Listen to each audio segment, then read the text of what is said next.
Sueño vivo, la continuidad de la conciencia. Este capítulo no habla de un sueño, ni de una técnica, ni de una experiencia puntual. Habla de un estado de conciencia que aparece cuando la identidad deja de fragmentarse entre la vigilia, el sueño y los planos sutiles. A este estado lo llamo continuidad de la conciencia o sueño vivo. No requiere esfuerzo, ni lucidez forzada, ni proyecciones sostenidas por la voluntad. Al contrario, aparece cuando la conciencia se convierte en un estado base, presente tanto de día como de noche. En este espacio, el sueño deja de ser una desconexión y se transforma en una vía suave de autoconocimiento, integración y conexión. Una forma de explorar el subconsciente, la simbología y otros planos de conciencia de manera orgánica. Lo que voy a compartir aquí no es una teoría, sino una experiencia encarnada. Un umbral que se cruza cuando dejamos de jerarquizar la realidad y empezamos a habitarla en continuidad. Bienvenida, bienvenido. Comparto aquí contigo una serie de reflexiones nacidas de la experiencia propia, con las que te invito a ampliar la conciencia y a explorar nuevas formas de pensar y percibir tu experiencia. La conciencia que no se interrumpe. En el camino de exploración de la conciencia solemos diferenciar claramente entre vigilia, sueño ordinario, sueño lúcido y proyección astral. Estas categorías son útiles, especialmente al inicio, cuando la conciencia todavía se desplaza de un estado a otro y requiere técnicas, esfuerzo o energía específica para sostenerse. Sin embargo, existe un punto del recorrido en el que estas fronteras comienzan a diluirse de forma natural, no porque la conciencia se vuelva difusa, sino porque deja de interrumpirse. En este punto, la identidad, el quién soy, mi centro, mi propósito, permanece estable, independientemente del escenario en el que la conciencia se exprese. La conciencia ya no entra ni sale, permanece. A este estado lo denomino continuidad de la conciencia, y su vivencia más clara es lo que llamo sueño vivo. El sueño como escenario, no como pérdida. Uno de los rasgos más claros del sueño vivo es que el sueño deja de vivirse como una desconexión. El guión onírico puede desplegarse, transformarse o incluso arrastrar momentáneamente la atención, pero no absorbe la identidad. No es necesario despertar dentro del sueño para recordar quién se es. La conciencia nunca llega a perderse. Esto permite una relación mucho más profunda y natural con el mundo onírico. Los símbolos, los personajes y las escenas dejan de ser enigmas que resolver o mensajes que descifrar con prisa. Se convierten en interlocutores vivos, accesibles, comprensibles desde dentro. El sueño deja de ser algo que ocurre aparte y pasa a formar parte de la continuidad de la experiencia. Un acceso profundo sin esfuerzo. Una de las grandes virtudes del sueño vivo es que no requiere forzar la lucidez. En el sueño lúcido clásico, la persona necesita sostener activamente la conciencia de estar soñando. Esto suele ser inestable y de corta duración, y requiere un esfuerzo considerable. La experiencia muchas veces se fragmenta o se disuelve. En el sueño vivo esa tensión desaparece. No es necesario prolongar la lucidez ni luchar por mantener el control, porque no hay nada que sostener. La identidad ya está presente. Esto permite profundizar de forma natural en el subconsciente, en la simbología y en los personajes oníricos. El diálogo con las imágenes internas se vuelve fluido, espontáneo y sorprendentemente revelador. No hay prisa por despertar, ni miedo a perder el estado, ni esfuerzo por sostenerlo. El acceso al material profundo de la psique ocurre sin fricción, de una forma muy similar a como la vida misma despliega sus enseñanzas cuando se la observa con atención.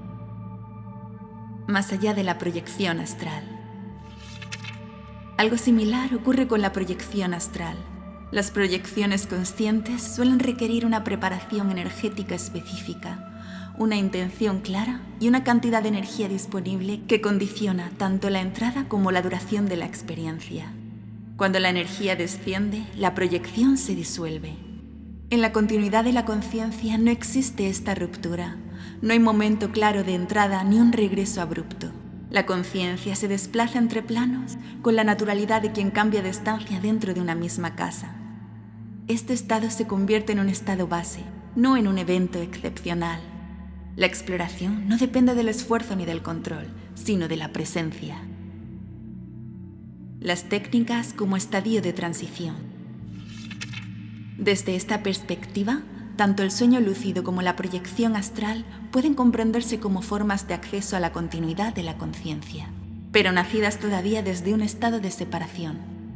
Surgen en el contexto de una civilización que fragmenta la experiencia. Día y noche, vigilia y sueño, cuerpo y conciencia, realidad e irrealidad. En este marco, la conciencia necesita técnicas para entrar y salir, para sostenerse artificialmente en estados que aún no forman parte de su base natural. El sueño lúcido y la proyección astral son en este sentido herramientas valiosas, pero también transitorias. Permiten vislumbrar una conciencia más amplia desde la densidad, desde la discontinuidad, pero una identidad que todavía no se mantiene estable en todos sus estados. El sueño vivo aparece cuando esta necesidad de forzar comienza a disolverse, no porque las técnicas dejen de ser útiles, sino porque la conciencia ya no depende de ellas para reconocerse. Hacia una conciencia más integrada. En el sueño vivo desaparece progresivamente la urgencia de distinguir entre vigilia y sueño, no porque se pierda discernimiento, sino porque la identidad deja de apoyarse en la clasificación para existir. En un primer momento, esta vivencia puede manifestarse de forma fragmentaria. Escenas concretas dentro de un sueño, momentos breves de continuidad, instantes en los que la conciencia se reconoce a sí misma sin esfuerzo. No se trata de un estado plenamente asentado, sino de señales, de síntomas de integración. Este estado no es aún una conciencia plenamente unificada, tampoco pretende serlo. Es un punto intermedio muy valioso, más estable que el sueño lúcido forzado, más natural que la proyección sostenida por la voluntad, pero todavía abierto a una evolución mayor. Un camino, no una culminación. Desde aquí es posible intuir que la continuidad de la conciencia tampoco es un estado final.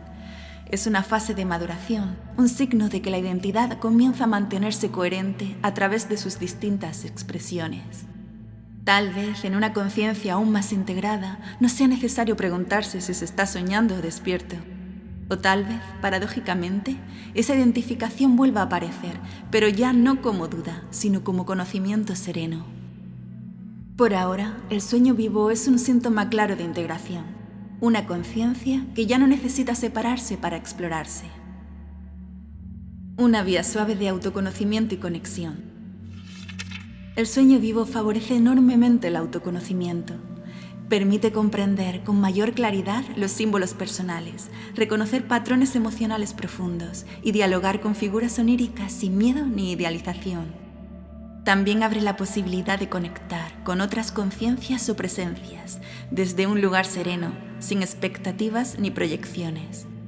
Todo esto ocurre de forma muy orgánica, profundamente compatible con la vida cotidiana. No se vive como una práctica separada de la realidad, sino como una extensión natural de ella. El sueño vivo no compite con la vida diaria, la acompaña, la permea, la amplía. ¿Cómo se consolida este estado? La continuidad de la conciencia no puede forzarse. En mi experiencia, surge cuando se produce un cambio profundo de jerarquía interna, cuando la vida onírica, el astral y los estados sutiles dejan de ocupar un lugar secundario y pasan a tener la misma importancia que la vigilia. Cuando dejamos de tratar los sueños como algo anecdótico y empezamos a habitarlos con la misma atención, respeto y presencia que la vida real, la identidad deja de fragmentarse entre el día y la noche. No se trata de huir de la realidad, sino de ampliarla. Cuando la conciencia es honrada en todos sus estados, deja de necesitar transiciones bruscas. La identidad se vuelve omnipresente, no porque esté en todas partes, sino porque no se pierde en ninguna. Un umbral, no una meta. La continuidad de la conciencia no es una meta final ni un estado superior, es un umbral. A partir de aquí, la pregunta deja de ser si estamos despiertos o soñando, proyectándonos o imaginando. La verdadera pregunta pasa a ser: ¿estoy siendo quien soy aquí y ahora, sea cual sea el escenario? Cuando la respuesta es sí, el plano deja de importar. Cierre. Tal vez en algún momento descubras que ya no sabes decir si estás soñando o despierta, y lejos de ser una confusión, eso se sienta como una paz profunda. Porque cuando la conciencia no se interrumpe, cuando la identidad comienza a reconocerse en todas sus formas, la vida deja de fragmentarse en estados opuestos, no como un destino alcanzado, sino como un camino que empieza a recordarse. Y entonces, poco a poco, la conciencia aprende a habitarse a sí misma. Si este contenido te ha vibrado, si algo de lo que has escuchado ha resonado en tu interior, puedes encontrar más reflexiones, audiolibros y exploraciones de la conciencia en este espacio. Comparte este camino desde la experiencia viva, sin dogmas y sin prisas. Estás invitado a acompañarme.